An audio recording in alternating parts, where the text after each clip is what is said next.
Hello everyone and welcome back to Higher Biology. More specifically, welcome back to Key Area 8 of Unit 3, the final key area of Higher Biology. So if you've been following this all the way through, you're almost there. This is just a short key area to finish off. Hopefully you won't find it too challenging. It really comes off the back of Key Area 7, Components of Biodiversity. In particular, things like the idea of genetic diversity. We go into just a little bit more detail and we'll look into some issues that are currently going on with biodiversity. So let's get started and finish off this course. So the first thing you may have came across, seen in the news or discussed is this idea of overexploitation. So we can exploit natural resources for things like food, raw materials or space, and that's not necessarily a bad thing. That's just making effective use of resources. However, if we start to consume resources at a rate that's faster than the rate they can be replaced at, i.e. we use them faster than they can be produced, then we call this overexploitation.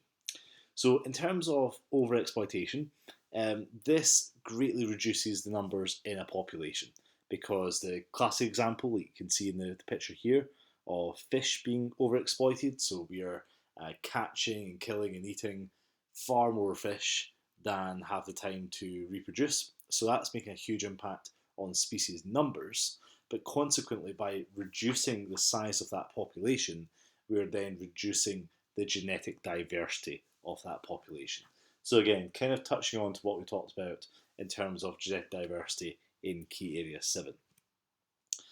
Now, in terms of this reduction in the population size of a species and the consequent effect on its genetic diversity, we refer to this phenomenon as a bottleneck effect. So the bottleneck effect itself is an evolutionary event in which a significant percentage of a population or an entire species is reduced. Okay, either they're killed off or they're being prevented from reproducing in some way. So if you think of this idea of a bottleneck, this kind of smaller area here, if you have an initial large and genetically varied parent population, but then you go through this bottleneck where you have a drastic reduction in population, then the surviving individuals that are left may not necessarily have the same fair genetic makeup that was seen in the parent population. And because of that, this population is then going to reproduce and grow, but it's always going to grow from that smaller genetic diversity that was actually seen by the survivors. So again, this comes back to size of populations in particular. Small populations are far more likely to lose a lot of genetic variation. If they lose genetic variation, then they may actually lose that ability to respond to environmental change. So this can have a massive knock-on effect onto the population in general. Now, this can be really critical again in small populations because that huge loss in genetic diversity can then also cause your small numbers, which are reproducing and going back to things such as inbreeding depression. Okay, if you have a small population and they're inbreeding, you're going to have a negative genetic effect as well. An example of this that you may come across, and there's some questions that discuss this in a little bit more detail, is the northern elephant seals. So there was populations or species of elephant seals where we had a northern elephant seal and we had the southern elephant seal. Now, the northern elephant seal itself was hunted to near extinction in the 19th century. It got down to a population size of, I believe people are predicting it was about 30 individuals of northern elephant seals. So again, a massive, massive decline in their population size. Now, since then, when changes were made about hunting them, the population has now got to in the thousands or the tens of thousands. They have recovered massively. However, because of this bottleneck effect, because this population was reduced to such a small number at one stage and therefore lost a lot of genetic diversity, although the population is back to a large number, we still see there's much less genetic variation in northern elephant seals compared to the southern elephant seals, which were not as intensely hunted and therefore did not undergo a massive reduction in their population. So again, by having that bottleneck effect, by reducing genetic diversity, that's going to have a huge knock-on effect onto genetic populations later on, because we can still see the effects of this decline in genetic diversity. Moving on again, just to another way that we can use resources, is we're going to look at something called habitat fragmentation, which is fairly straightforward, but you may have seen on programs or news a lot of logging that goes on. Now, obviously, by cutting down trees or other habitats, by breaking up a habitat, you're going to have a negative effect on the habitats of an organism. Now, if we end up with these little patches of land that you can see in this picture here, these almost fragments of habitats, we simply call this habitat fragmentation. So this is the fragmentation in an organism's habitat. So it's all been separated up. Now, this can be caused by geological processes. However, that's going to be very, very slow. You're talking about mountains forming or divides or rivers forming. It's possible, but it's going to take a long time. The main thing we look at now, though, is human activity, because as you can see here, we've got multiple fragments of habitats that have been broken up, and this has all been caused very quickly by human activity. Now, in terms of these little fragments that we talk about, these habitat fragments, the degradation or the breakdown of a habitat fragment, particularly around the edges that you can see in this diagram here, mean that there's going to be more competition taking place between species as the fragment becomes smaller. So if you think of these as almost as a little island of a habitat that has different species on it, and it's slowly shrinking. The edges get slowly more and more eroded, which means you have more species competing for limited resources. And because of that, you're going to result in a decrease in biodiversity.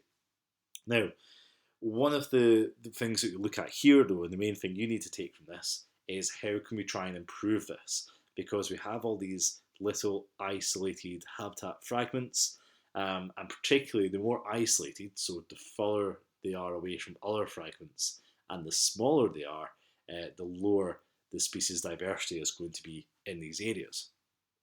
So in terms of trying to help this out, to try and reverse this change, or at least help it, we have looked at things called habitat corridors. So a habitat corridor is a way of linking isolated fragments together by some form of land or structure which forms a corridor between these two habitats. So we've got some good examples here that you can see where in the picture on the left there's been a road going through a habitat that's fragmented a habitat into at least two, and we have this sort of natural bridge going across. So this idea, this ability to put in a habitat corridor allows a pathway of natural habitat where animals can move freely between fragments. Now, by moving between these fragments, this means they have a wider access to food. They're not just trapped competing on one fragment, but it also means they have more choices of mate. They can roam to other fragments in order to find a mate to reproduce with, which is also going to benefit genetic diversity. What we find as well is by allowing this mingling and by allowing this movement between these fragments, we can actually lead to recolonisation of smaller fragments. So organisms may actually go back to smaller fragments and start to live there and have that as their habitat after there's been an extinction in that area before. So in the image on the right here, you can see some crabs. Again, there's a barrier between them, and there's been this idea of netting set up, which allows them to move between these. So these habitat corridors are a way of trying to remedy the loss of biodiversity in these areas. Now, finally, we're going to talk just a little bit about different forms of species. In particular, we're looking at how a species becomes invasive. So we mentioned invasive species slightly when we talked about biological control, in terms of if you bring across a natural predator in order to eat prey that are preying on your crops, that can be a great idea, but there's occasions where this can lead to invasive species. What we're going to discuss just in this final few slides here is how this actually happens, how does a species become invasive? So essentially, in any start of this, is that foreign species or non-native species to an area or to a country can be introduced to this new location. This can be either accidentally or on purpose as well, so it's important to know. But through a series of steps where we look at introduced species becoming what we call a naturalised species, and then finally an invasive species. And that can potentially reduce species diversity if a species becomes invasive in a geographical location. So, as I said, introduced or non-native or foreign species are species that have been moved by humans, either intentionally or accidentally, to new locations. So they could have been introduced as a form of biological control, or they could just have stowed away in bags of food or inside a shipping container or things like this.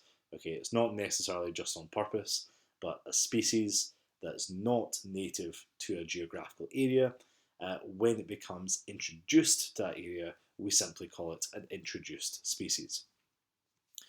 Now, the next stage here, though, that can happen is that that species can become established within wild communities within that area. So it starts to spread, it can survive in the area, it reproduces, and your numbers might get a bit bigger, and it's able to live in this new habitat.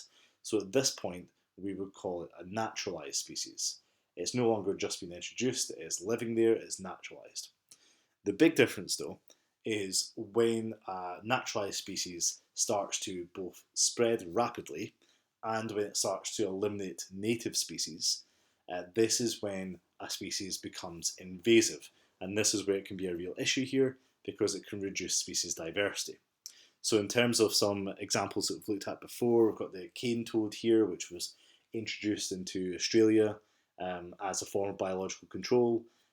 What's happened there, though, is that there's nothing in Australia that's a natural predator of this cane toad, and they reproduce incredibly rapidly. So their numbers went up massively, but they also eat native species. They spread rapidly, so this is what we now call an invasive species.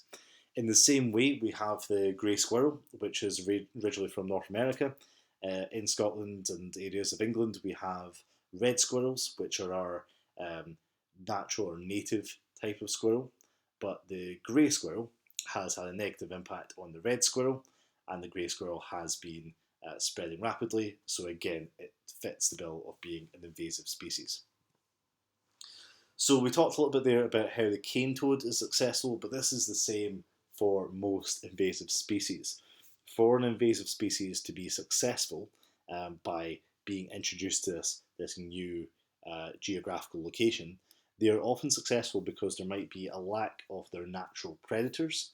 So animals that eat them in their natural habitat and keep their numbers down may not be present in this new geographical location. So if there's no natural predators, if there's not the usual parasites or pathogens or even competitors that would limit their population, then effectively the limit is taken off their population number and they can spread rapidly. And this is what can cause all of these issues. And just some final examples for you here. It's not just a case of invasive species going and eating other native species. They can also be out competing them, so they might be better at competing for resources, which then has a knock-on impact to the native species losing out in food, habitats, mates, anything like this. Or you can also have situations where they hybridize with some native species as well. So for example, there's been pictures going around for a while now of squirrels that have a lot of the red squirrel characteristics, but they also have a grey coat on them. So it's clearly been a hybrid of a native red and an invasive grey squirrel. Like we said, this cane toad likes to prey on a lot of native organisms in Australia, and it's missing the natural predators that keep its numbers down in its natural habitat. And we also even have things like ladybirds here. So this harlequin ladybird is very good at out-competing red ladybirds. So because of that, red ladybirds are decreasing in number, the harlequin, the invasive species, is increasing in number, and they are spreading rapidly and having that detrimental effect on our native populations. And that is it. That is the entire higher course, everyone. So in this key area, we've had just a little bit of a look at this idea of overexploitation and the bottleneck effect, the effect of reducing population numbers on genetic diversity, and then even if that population then starts to increase in number again, the impact of that genetic diversity can be felt for a long time. You need to know about habitat fragments, what that does to species richness, and how we can try and remedy this by using habitat corridors. And finally, we took a little look at the path from being an introduced species to becoming an invasive species and having a detrimental impact on native populations. So thank you very much for everyone who has been listening to this, particularly those of you who've been following this for a while. Some of you I know even listened to the National 5 videos from a while ago. I really hope you found these videos useful for you and it's helped you out in understanding or revising the higher content. I'm looking to get some revision videos, and some of you have asked for past papers, scientific skills and such, so hopefully we can get on with those. But aside from that, thank you so much for all your messages and all your comments. I really hope it's been useful to you, and until we have a next video going up, thanks very much for listening, everyone. Speak to you soon.